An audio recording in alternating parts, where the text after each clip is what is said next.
আসসালামু আলাইকুম। এটি হচ্ছে আমাদের orthopaedics mattress fail ribbon fail 120 ডেনসিটির সমন্বয়ে তৈরি। জেনুইনলি হয় কি অর্থোপেডিক্স ম্যাট্রেসগুলো শক্ত হয়।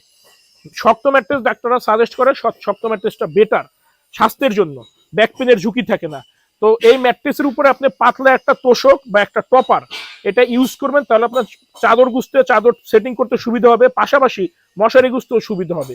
তো এটা কিন্তু একটা অর্থোপেডিক্স ম্যাট্রেস 45 কেজির উপরে ওয়েট হয়। তো এটা উঁচু করে কিন্তু প্রতিদিন চাদর গোজা সম্ভব হয় না। তো বর্তমানে কিন্তু অনেকে যেমন এইখানে 1 ইঞ্চি একটা ফোম দিয়ে বলে কি পকেট স্প্রিং এর ফিল নেন। ভাই এইটা অযৌক্তিক কথারও একটা লিমিট থাকে। একটা পকেট স্প্রিং ম্যাট্রেস হচ্ছে আপনার 11 ইঞ্চি প্লাস, ওইটা যেই পরিমাণ বাউন্সি হবে 1 ইঞ্চি জাস্ট এতটুকু একটা ফোম আপনাকে কিভাবে পকেট স্প্রিং এর কাছাকাছি ফিল তো দূরের কথা, মানে এগুলো হচ্ছে পাতা খাওয়া কথা। এছাড়া স্বাভাবিক মানুষ কখনো এই ধরনের যুক্তি দিয়ে ম্যাট্রেস বিক্রি করতে পারে না। কিছু মনে করবেন না, যেটা সত্যি সেটা বললাম।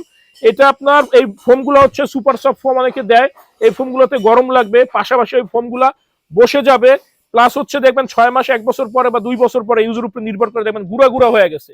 তার থেকেও বড় অসুবিধা কি, ফোমটা থাকলে আপনি সামান্য একটু নরম ফিল পাবেন, কিন্তু আপনি মশারি চাদর গুজবেন কিভাবে? তারপরে পানি পড়লে কিন্তু ফোমটা পানিটা শোষণ করে নেয়।